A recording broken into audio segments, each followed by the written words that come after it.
Alam niyo mga idol about sa investigasyon doon sa kay Kapitan Dudong Bukol, nakita na raw yung Innova na pula.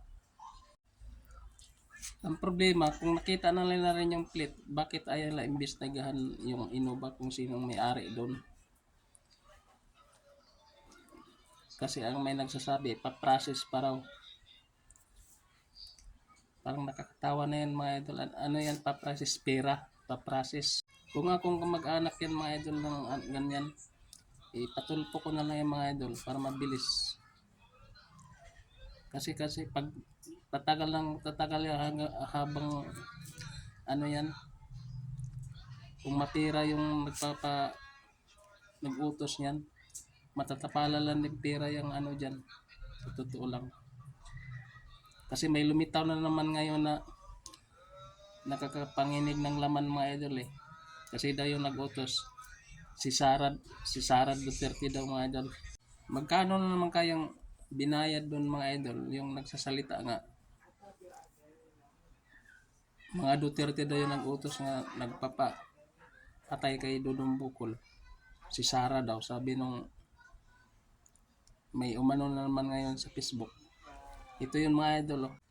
Patay dito po kay Captain Bukol ay mismong si Sara Duterte. May nangyayaring hindi maganda dahil lang sa hindi sumama. Ayan mga idol, yan ang nagsasabi mga idol. Yan daw ang sa mga Duterte na dati nag-utos si Sara Duterte daw. So para maintindihan lang ninyo. Magkano kaya binayad nitong kupal na ito? Mga Duterte, dito po kay Mayor Tata, dahil hindi siya sumama. Nasiraan niya natin ito ng ano, Hindi utak. siya sumama at mas pinili niya na sumama kay PBBM. Matagal na pala nilang pinagpaplanuhan na sirain Sana maano ito sa ano NBI. Para doon siya magsumbong. Sa kanyang pagiging mayor. Para kung totoo nga yan sinasabi niya mga idol. Yung mayor na susuporta sa mga Duterte. Nakakapanginig lang ito ng laman tong animal na ito. Ngayon, may nakapag-abot, may nakapagpasa kay Sara Duterte na nagsalita itong si Mayor Tata ng ganun. No? Yung pinalabas natin. Dapat tanggalin mo yung mask mo. Pero, huwag kang nagmamas. At saka iano mo taga saan ka para doon ka magsabi sa NBI. Ganito. Habang siya nagla-live, itong si Captain baka milyon ang binayad nito. meron nang nakahanda na tao para magtumba dito po kay kanino? Kay Captain Bukol.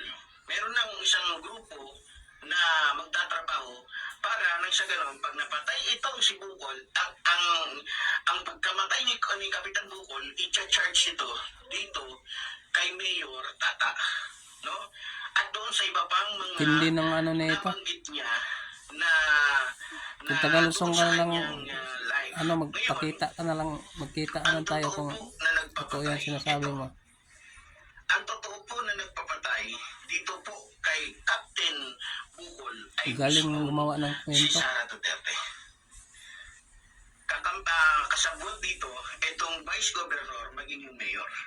Nakita nyo yung sobrang acting? Doon pa lang sa acting ng Vice Mayor na kunyari sana doon ka sa NBI magsumbong. Doon ka lumitaw para ano, habang nag-ano sa social media. Ang nagpapatay kay Captain Bukol para may isa para ng mga Duterte, ng gobernador at ng vice galing gumagawa ng kwento na ito. Na matanggal sa pwesto, ito pong si Mayor Tata. So malinaw na po yun. So sana naintindihan ninyo. So ngayon, para hindi rin halata na si Sara Duterte nga ang mismong may pakana para galing ng ano nito. Itong si sarap Mayor balatan ng buhay. Ng Digos, nagbigay agad siya, nagbigay agad siya ng tulong para mahanap yung ano. Hindi na nagbigay si Sara doon sa ano.